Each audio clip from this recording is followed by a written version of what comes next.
Il ne voit pas les notes, mais il leur donne vie. Abel Fodio est pianiste, un artiste dont le talent s'exprime au bout des doigts, malgré une cécité qui aurait pu briser bien des rêves.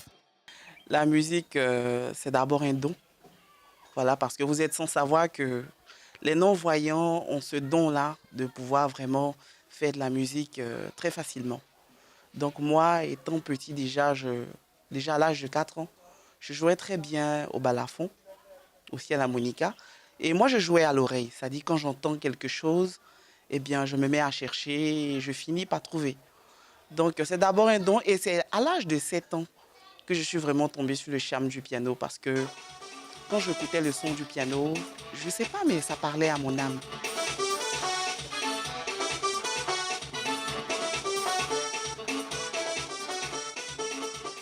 Privé de la vue dès la naissance, Abel a très tôt compris qu'il lui faudrait apprendre à voir autrement en développant une sensibilité où l'ouïe et le toucher deviennent des guides essentiels. Les programmations, je les fais tout seul. Je ne fais pas avec l'aide de quelqu'un. En fait, comment est-ce que c'est arrivé? C'est venu d'une frustration. Voilà, parce qu'il m'arrivait très souvent de demander des beats à des amis parfois pour pouvoir jouer.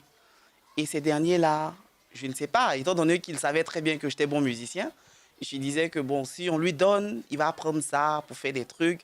Il risque de... D'autres voyaient sont faites sur le plan de la concurrence. Donc beaucoup refusaient de me donner ces beats en question.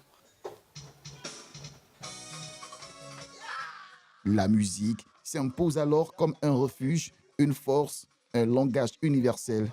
Pour Abel, chaque note jouée est une victoire. Chaque mélodie est une réponse silencieuse à ceux qui doutent encore. La preuve que le handicap n'éteint jamais le talent. Je jouais d'abord pour le plaisir.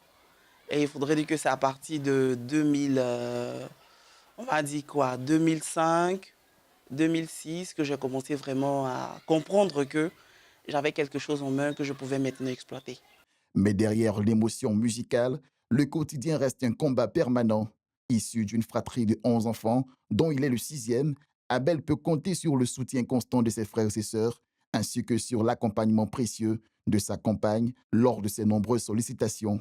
Bon, je l'aide à brancher son piano placé, à pouvoir communiquer avec le DJ en question, pouvoir m'aider mieux à pouvoir bien brancher son piano et allumer, pour voir si tout passe bien. Avec lui, ça se passe bien. Déjà, malgré qu'il est non-voyant, il sent la présence d'une personne. Il sait se déplacer, disons, seul. Il sait se déplacer, disons, seul. Lorsqu'il a besoin de communiquer, il a besoin de quelque chose aussi, il nous demande. Mais généralement, il sait plus se déplacer seul. Ils sont, comme je l'ai dit, sans plus la présence de quelqu'un. Quand tu es là, tu n'as pas besoin vraiment de parler. Mais le simple fait d'entendre ta voix, il sait déjà c'est qui. Et quand il a besoin de quelque chose, il nous demande. Maintenant, ces enregistrements, la musique, tout, c'est lui-même aussi. Se déplacer, répéter, s'imposer dans un milieu artistique exigeant lui demande deux fois plus d'efforts. Et pourtant, Abel Fodio continue de rêver plus grand, se produire sur de grandes scènes, transmettre son savoir et inspirer ceux qui, face à l'adversité, hésitent encore à croire en leur potentiel. Privé de la vue, Abel Fodio n'a jamais perdu l'essentiel, sa lumière intérieure.